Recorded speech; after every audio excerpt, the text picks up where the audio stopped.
यदि कोई वैष्णव है और वह अपनी भक्ति का बहुत शो ऑफ करता है और ना चाहते हुए भी उसमें दोष दर्शन होने लगे, तो ऐसी सिचुएशन में क्या करें? कभी मन में विचार आता है, ये इतना ओवर एक्टिंग क्यों करती या करता है? हमारी एक बात सुनिए, इसका मतलब क्या है? आप स्वयं को विशेष वैष्णव माने बैठे हो, इसलिए दूसरे की वैष्णवता में आपको शो ऑफ दिखाई, भले ही वो कर रहा है, लेकिन आप स्वयं को भी माने बैठे हैं, इसीलिए आपको दूसरे के प्रति ये भावना आ रही है कि ये तो शो ऑफ है, ये तो दिखावा है, ये तो एक्टिंग है, ये तो ओवर एक्टिंग है, आदि आदि। पहले स्वयं को सुधारो, पहले स्वयं को ठीक कीजिए। व्यक्ति जब स्वयं वास्तविक बनता है ना, तो उसकी दृष्टि में फिर कोई दोष युक्त नहीं रहता। जैसे सहज व्यक्ति होते ना, सरल व्यक्ति। एक कथा आप लोगों ने सुनी कि नहीं? हमने कथा में सुनाई है, भोंदू की कथा सुनी है? कितने लोगों ने सुनी? हाथ ऊपर करो। सब ने सुनी है, लेकिन जो रह गए हैं बेचारे वो सुन लेना। भक्ति का मतलब क्या होता है? सरल। भक्ति का मतलब क्या होता है? सहज। कोई व्यक्ति यदि आडंबर भी करता है ना, तो आपको पता भी चल गया कि आडंबर है, आप फिर भी उसको आने नहीं देते दिमाग में, आप नजरअंदाज करते हो, ठीक है कोई बात नहीं, छोड़ो, है तो वैष्णव ही। भक्तमाल में कथा आती है कि एक राजा था। उस राजा को सिर में एक दर्द हुआ, जिसको वैद्य अनेक प्रयास करके भी ठीक नहीं कर पाए। तो एक वैद्य ने उपचार बताया। बोले एक उपचार है। बोले क्या? मानसरोवर में जो हंस रहते हैं, उन हंसों को मार करके उनके हृदय से एक लेप बनाया जाएगा। वो लेप जब माथे पे लगाया जाएगा, तब राजा का पीड़ा दूर होगी। थोड़े थोड़े आगे खिसक आओ पीछे वाले, तो पीछे देखो नहीं, आगे आ जाओ, थोड़े थोड़े आओ। तो बात सुनो,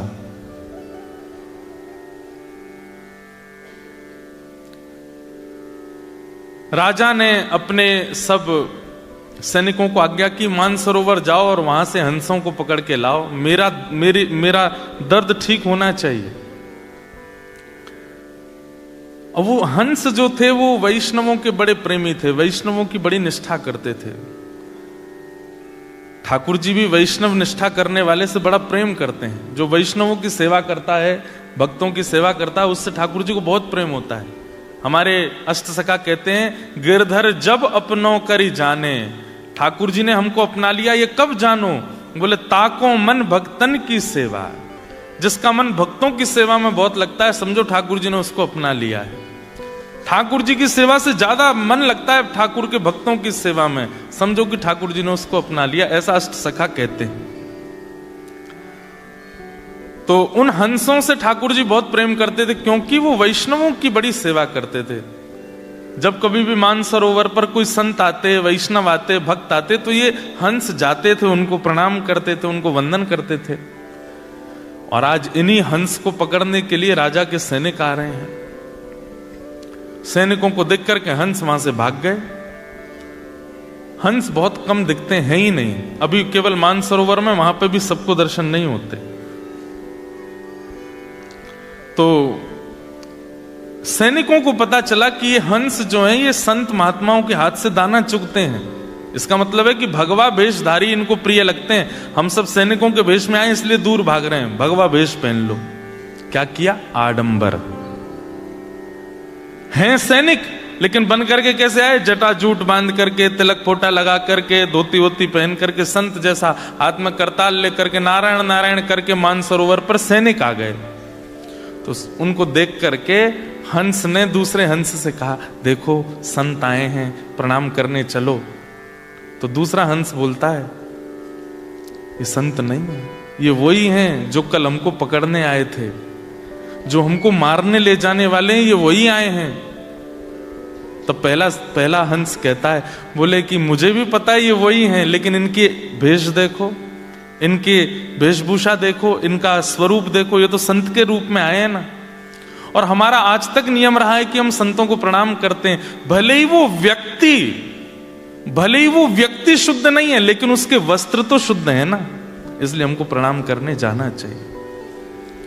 और दोनों हंस जानते हुए भी कि ये दोनों ये सैनिक हैं, ये संत नहीं है, फिर भी उनको प्रणाम करने गए। और जैसे ही प्रणाम करने लगे उन सैनिकों ने तुरंत अपना चोला हटा दिया और हंसों को बंदी बना करके जाले में बांध करके ले गए राजा के यहाँ। ठाकुर जी इस लीला को देख रहे थे। बहुत ध्यान से सुनना, जिन्होंने ये पत्र दिया वो तो बहुत ही ध्यान से सुनो। ठाकुर जी इस लीला को देख रहे थे और लक्ष्मी जी से बोले, देखो ये दोनों जानते थे कि ये सैनिक हैं, संत नहीं है, लेकिन केवल उनकी वेशभूषा संतों की थी, इसलिए चले गए और प्रणाम। देखो भैया, किसी को आगे करना है व्यवस्था, धीमे धीमे बोलना नहीं, हाँ बहुत धीमे धीमे, हमारा बहुत डिस्ट्रक्शन हो जाता है। फिर क्या बता रहा था? हाँ, लक्ष्मी से भगवान बोले, देखो ये दोनों जानते हैं कि ये संत नहीं है, सैनिक हैं, लेकिन फिर भी अपने जान की बाजी लगा करके प्रणाम करने गए, क्योंकि उनके वस्त्र संतों के थे, रसिकों के थे। लक्ष्मी जी बोली, अब क्या होगा? लक्ष्मी जी तो बोली, ये तो गलत बात है, चतुराई दिखानी चाहिए थी। जब जान गए हैं सामने वाला वैष्णव नहीं है तो फिर उसके पास क्यों गए? ये तो मूर्खता है। ठाकुर जी बोले, तुम नहीं समझोगी। वैष्णवों के प्रति प्रीति का मतलब यह नहीं होता कि वो व्यक्ति विशेष प्रीति के योग्य है। उसके कई बार व्यक्तित्व पर प्रीति नहीं होती, पर उसका बाह्य आवरण भी पूजनीय होता है, वंदनीय होता है। वैष्णवता आवरण से लेकर के हृदय तक सब जगह होती है। किसी का हृदय नहीं होता लेकिन बाहर का आवरण है, तो उसको भी प्रणाम करना चाहिए। भगवान बोले, अब इनकी रक्षा करने मैं जाऊंगा। और ठाकुर जी राजा के यहाँ एक वैद्य बन करके पहुंच गए और बोले, देखो राजन, इन हंसों को मत मारो, मेरे पास एक औषधि है, मैं औषधि लगाऊंगा, और औषधि लगाती अगर तुम्हारी पीड़ा दूर ना हो जाए तो कहना, लेकिन अगर पीड़ा दूर हो जाए तो इन हंसों को वापस छुड़वा देना। ठाकुर जी ने अपने हाथ से पे लेप बना करके राजा को लगाया, राजा की पीड़ा दूर हो गई। राजा बड़ा प्रसन्न हो गया। वैद्य को खोजो, कहाँ है जो मेरा लेप बना के लाया था? ठाकुर जी तो अंतर ध्यान हो गए। तब हंसों ने बताया, बोले कि वो वैद्य कोई और नहीं, ठाकुर जी थे, क्योंकि हम जानते हुए भी तुम्हारे सैनिकों के हवाले हो गए, क्योंकि वो संतों के वेश में थे, इसलिए हमारी रक्षा करने स्वयं ठाकुर जी आए थे। समझ में आई कोई बात? क्या ये शो ऑफ दिखना, किसी के भक्ति के भाव में दोष दिखना, या किसी के प्रति ये भाव रखना कि ये तो केवल पॉपुलैरिटी के लिए या फिर केवल लोगों को दिखाने के लिए भजन करता है, एक बात हमारी बहुत ध्यान से सुन लीजिएगा। ये माथे पर उर्धपुंड अगर विराजमान है ना, तो ये बात निश्चित है कि वो किसी रूप में ठाकुर जी के द्वारा स्वीकार किया जा चुका है। आप उसमें दोष मत देखो। आपको दोष दिख रहा है, वो देखिए, अगर कोई वैष्णवता केवल आवरण और केवल आडंबर के लिए धारण करता है तो उसकी सजा ठाकुर जी देंगे। आप क्यों दे रहे हो? आप तो प्रणाम ही करो, आप तो उसको वंदन ही करो। कोई व्यक्ति भक्ति का आश्रय केवल लोगों के बीच में अपना जमावड़ा बनाने के लिए करता है, आप उसमें दोष मत देखो। आप केवल उसको प्रणाम करो, ठाकुर जी न्याय करेंगे उसका। अच्छा, तेने हमारी भक्ति का केवल पोशाक पहनी लोगों को दिखाने के लिए, आचरण में नहीं लाया, ठाकुर जी देख लेंगे, आप मत देखो। क्योंकि भैया, अगर इस प्रकार व्यक्ति के मनस्थ पर आप लोग चिंता, अब कल हमने कथा सुनाई थी बरसाने में, जब कल सुनी फिर भी ये प्रश्न किया आपने, तो ये इसका मतलब कल सुनी नहीं आपने, जिनका भी ये प्रश्न है। अब कल वहां पर जब राधा बाबा ने भेजा कि जाओ जाकर के रोटी लाओ, तो वो कैसे थे? खटिया पे पड़े थे, 2 जूते पहन के मटका रहे थे। वहां सुंदर सुंदर फिल्म सितारों के चित्र लगे थे, राजनेताओं के चित्र, फिर भी उनकी रोटी पाई। बाद में खोजने पर पता चला कि वो बाह्य रूप से तो बस दिखावा कर रहे थे कि लोग मुझसे दूर हों, अंतरंग भाव को छुपा रहे थे। तो हमारी आपसे प्रार्थना है, जिसके प्रति भी आपको शो ऑफ की भावना लगी है, अब ये तो हमारे प्रति भी हो सकता है। महाराज जी बड़े हैं, धुआंधार कपड़ा बिल्कुल सफेद पहन के, बालों में हाथ फेरते हुए आते हैं, कथा वथा करते हैं, ये तो और आप लोग हंस रहे हैं, पर कईयों को दोष दिखता है, कईयों को लगता है बोले कि ये तो केवल पाखंड है, इनका क्या है, तो अपनी क्या बोलते हैं उसको, दुकान खोल के बैठे हैं, लोगों को बुला रहे हैं या कर रहे हैं, लोगों को दिखता है। देखिए एक बात सुनो, वास्तव में वैष्णव दर्शन कहते किसको है? आपको माथे पर तिलक दिखाई दिया, गले में कंठी दिखाई दी, वस्त्र पहने हैं, धोती पहनी है, संत है तो जटाजूट है, नहीं तो शिखा है, वैष्णव आवरण दिखाई दे रहा, आप समझते हो कि यही वैष्णवता है? नहीं। हमारे ब्रज में एक बहुत अच्छी कथा याद आई है, ध्यान से सुनना। हमारे ब्रज में एक रसिक संत थे, निम्बार्क संप्रदाय के, श्री भट्ट देवाचार्य जी। तो वैष्णव रूप में रहते थे, द्वादश तिलक लगाते थे, और द्वादश तिलक लगा करके, अंकित करके, कंठी आदि पहन करके बढ़िया सुंदर सिंहासन पर बैठ के भजन करते थे। तो उनके बाह्य रूप को देख करके तो कोई भी आकर्षित हो जाता था। एक छोटा सा बालक उनके पास गया और दंडवत प्रणाम करके बोला कि महाराज, मुझे आपका तिलक बहुत अच्छा लगा, मुझे आपका स्वरूप बहुत अच्छा लगता है, आपकी बैठने की स्थिति, आपका बोलने का ढंग और आपकी नाम, ये सब चीज से मैं बड़ा आकर्षित हो गया हूं, मुझे आप गुरु दीक्षा दे दीजिए। तो श्री भट्ट देवाचार्य जी बोले, तुमको केवल हमारा तिलक, भजन, बोलने का तरीका और ये सभी प्रिय लगा है और तुम इसी से ही आकर्षित होकर दीक्षा लेने आ गए हो, 2 बार सोच लो। बोले मैंने सोच लिया, मुझे तो बस मेरे पलक झपकने का मन नहीं होता, आपको देखता रहूं, ऐसा लगता है कि आपका मुखमंडल कितना सुंदर है, आपके नेत्र कितने सुंदर हैं, आप कितने बढ़िया लगते हो, आप ही मुझे दीक्षा दे दीजिए। तो भट्ट देवाचार्य जी बोले ठीक है, मैं एक प्रश्न करूंगा, उसका उत्तर सही देना। बोले बताइए। बोले तुमको मेरे अलावा और क्या दिख रहा है? तो बालक बोला, आप दिख रहे हैं, आपका आसन दिख रहा है, आपका तिलक दिख रहा है, आपके सामने पोथी रखी है वो दिख रहा है, आपके हाथ में माला है, आपकी शिखा दिख रही है, आदि आदि जो जो बाह्य रूप था वो सब बता दिया। तो भट्ट देवाचार्य जी हंसे और बोले, अभी तुम दीक्षा के योग्य नहीं हो। चरणों में गिर गया, रोने लगा, बोले आप दे दीजिए ना दीक्षा, मैं और प्रयास करूंगा, अच्छा निखरने की कोशिश करूंगा। तो भट्ट देवाचार्य जी बोले, दीक्षा के बाद मैं कोई आज्ञा करूंगा तो तुम मानोगे? बोले हाँ मानूंगा। तो बोले मैं पहले आज्ञा कर देता हूं, बाद में दीक्षा दूंगा। बोले क्या आज्ञा है? बोले मानोगे? बोले पक्का मानूंगा। ध्यान से सुनिएगा। तो भट्ट देवाचार्य जी बोले, गोवर्धन चले जाओ और 12 साल तक नित्य परिक्रमा करो, रोज परिक्रमा, और 12 साल तक बेनागा परिक्रमा करके लौट के आओगे, तब हम तुमको दीक्षा देंगे। बालक बोला, छल लिया आपने तो मुझे। आपने कहा दीक्षा के बाद आज्ञा करूंगा तो भी मानना है, पहले कर देता हूं तो ये ऐसी आज्ञा करिए, मतलब 12 साल तक तो मैं कुछ कर ही नहीं सकता।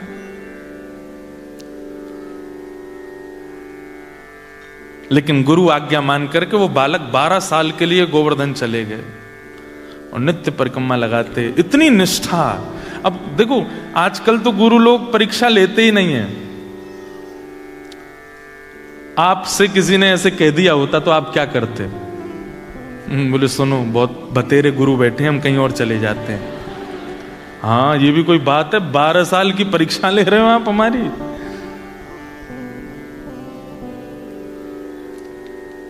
तो चले गए, वो बालक भी चला गया। गुरुजी 2 प्रकार से परीक्षा ले रहे थे, निष्ठा देखूं, निष्ठा कैसी है, मानता है कि नहीं, और फिर 12 साल के तप से जो परिवर्तन आएगा दृष्टि में, उससे इसी का भला होगा।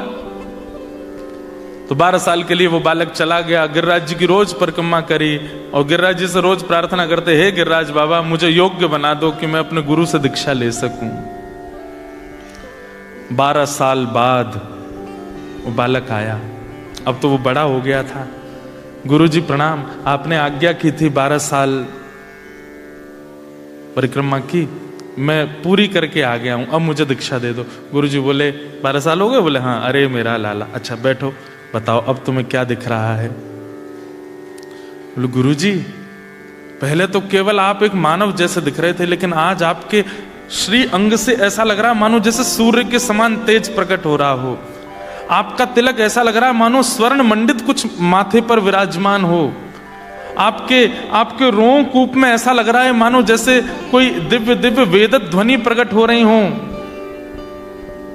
खूब महिमा मंडन किया। बट देवाचार्य जी बोले अच्छा बेटा एक काम करो। बोले क्या? 12 साल के लिए फिर जाओ। बोले गुरुदेव ये क्या? बोले अभी जो तुमको दिखना चाहिए वो दिखा नहीं है, और जब तक वो दिखेगा नहीं मैं दीक्षा दूंगा नहीं। बहुत रोए, बोले कि भगवान ऐसा मत करो, मैं बहुत तड़प के आया हूं। बोले जो भी हो, अगर मुझसे दीक्षा चाहिए तो 12 साल और जाओ। वो बालक फिर से गया। 12 साल, 24 साल, 12 साल पहले और 12 साल अब, बेनागा गिरिराज जी की परिक्रमा रोज की, केवल गुरु को जीवन में लाने के लिए। हम ठाकुर जी को जीवन में लाने के लिए तप नहीं करते। वृंदावन जाते हैं, शॉपकीपर से कहते हैं हाँ भाई कितने के हैं गोपाल जी? 5000 रुपए। थोड़े कम कर लो यार, ऑस्ट्रेलिया से आए हम।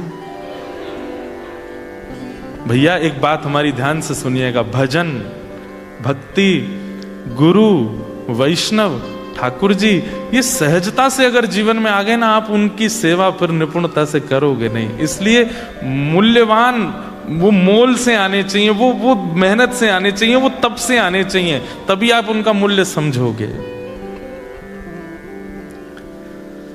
24 साल हो गए। अब वो बालक नहीं रहा है, अब तो वो बड़ा हो गया, वो आयु उसकी खूब हो गई। आया, प्रणाम किया। बोले गुरुदेव 24 वर्ष की तपस्या पूरी हो गई, अब आज्ञा कीजिए। गुरुजी बोले बैठो सामने, बताओ अब क्या दिख रहा है? गुरुदेव ऐसा लगता है कि आप कोई सहचरी हैं, आप कोई ठाकुर जी की नित्य दासी हैं।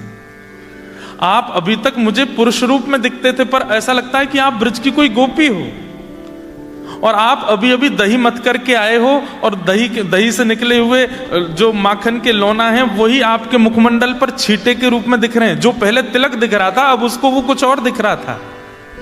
गुरुजी बैठे बैठे प्रसन्न हो रहे थे, खुश हो रहे थे, और बोले आप अभी ऐसे लग रहे हो कि जैसे मानो ठाकुर जी वेणुनाद कर रहे हैं और आपको अपनी लीला में बुला रहे हैं, और आप बस तुरंत मेरे से मुक्त होकर के सीधे वहीं जाने को तत्पर बैठे हैं।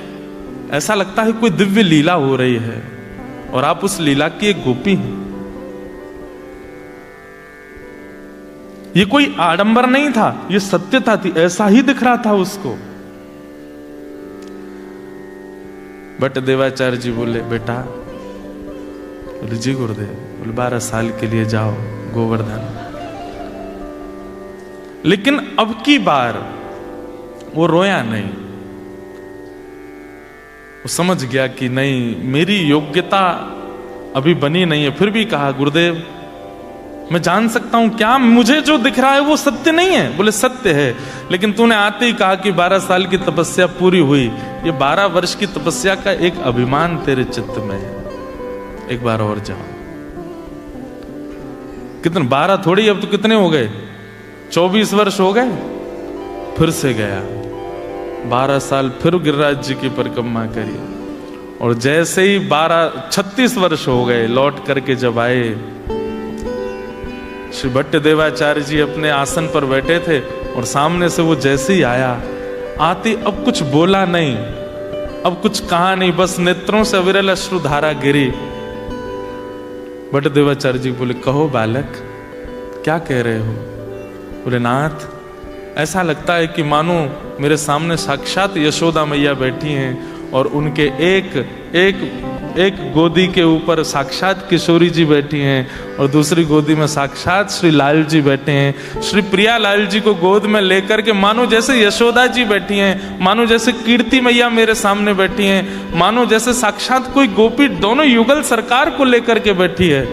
तुरंत भट्टदेवाचार्य जी अपने आसन से उठे, युगल गोदी में दिखे ना? बोले हाँ। बताओ ठाकुर जी का रूप कैसा है? बोले कटाक्ष नेत्र हैं, मंद मंद मुस्कान हैं, थोड़ी थोड़ी दतुइयां दिख रही हैं। श्री जी का रूप कैसा है? बोले बिल्कुल कमलांगी हैं, कमल जैसा अंग है, सुंदर कटाक्ष नेत्र हैं, धीमे धीमे श्याम सुंदर को देख रही हैं। जब बिल्कुल विश्वास हो गया कि हाँ यही दिख रहा है, तुरंत भट्टदेवाचार्य बोले अब दीक्षा दूंगा, यही दिखाना था। अभी तक तुमको केवल मैं दिखा, अभी तक मेरी योग्यताएं दिख रही थी, अभी तक मेरा प्रभाव दिख रहा था, लेकिन वास्तविक दर्शन अब हुआ, अब तुम्हें दीक्षा देंगे। और वही हमारे ब्रजमंडल के एक अद्भुत रसिक बने वो बालक, और उनका नाम हुआ हरिव्यास देवाचार्य। क्या नाम हुआ? हरिव्यास देवाचार्य। उन्होंने बड़े अच्छे अच्छे पद गाए। था तो नाम उनका हरिव्यास देवाचार्य, लेकिन उनके पद में वो अपना नाम आता है ना, सब सूरदास जी का नाम आता है, कुंभनदास जी का नाम, उनके पद में नाम आता है हरिप्रिया। उन्होंने अपना नाम रखा हरिप्रिया। ये है संत दर्शन। हमको तिलकधारी, धोतीधारी, चोटीधारी, वैष्णव, तुलसीधारी में दोष दिख रहा है, और यहां देखिए एक आचार्य चरण 36 वर्ष तप करा करके अपनी गोद में ठाकुर जी दिखा रहे हैं। हमारी भक्ति तब जानो कि अत्यंत दोष युक्त वैष्णव भी सामने आ जाए, उसमें भी हमको गुण का दर्शन हो, तब समझो कि हमारा भजन फलीभूत हो रहा है। कोई आपसे आकर के कहे, बोले वो सिडनी वाले भैया है ना, वो पूरे दिन नाम जप करते रहते हैं। बोले हाँ, अरे वो ऐसे ही हैं, वो ऐसे ही हैं, उनकी बातें ऐसी हैं, उनके काम ऐसे ही हैं, आदि आदि सब बातें। लेकिन आपके मन में क्या है? भैया देखो मेरे सामने उनकी निंदा मत करो। ठीक है वो होंगे जैसे भी हों, पर मुझे उनके बारे में ऐसा मत बोलो। ऐसी स्थिति जब हो जाए, दोष अन्यस्य दोष गुण चिंतन माश मुक्त्वा, दूसरे के दोष और गुण सुनने में आपकी रुचि बंद हो जाए, तब समझो कि आप वैष्णव हो, आप भक्त हो। अरे मेलबर्न वाली है ना, वो ऐसे ऐसे करती है, अच्छा मुझे लग तो रहा था पहले से। उसी समय आपने अब तक जितना भजन किया ना, सब नष्ट हो जाता है। अरे भैया उसको न्याय ठाकुर जी देंगे, आप उसमें दोष मत देखिए, आप उसमें कुभाव मत देखिए। हम कथा करते हैं तो कई अन्य कथाकार वो कभी कभी कुछ गलत भी बोलते हैं, ये तो ऐसे हैं, ये तो वैसे हैं। अब मुझे कोई आके बोलता, बोल महाराज जी वो वाले महाराज जी आपके लिए ऐसा ऐसा कह रहे थे, तो मेरे मन में भाव आता, मैं देखो एक मेरी बात सुनना भाई, वो भी कथा करते हैं ना? बोले हाँ, उनको व्यासपीठ मिली है, इसका मतलब क्या? उनमें कोई गुण है, ठाकुर जी ने कोई गुण देख के उनको व्यासपीठ पर बैठाया है। इसलिए वो क्या कहते हैं मुझे उसकी चिंता नहीं, पर वो स्मरण तो करते हैं ना मेरा, भले ही दोष भाव से करते हैं, उनको याद तो आती है ना हमारी, आने दो। ऐसे विचार बनाओ।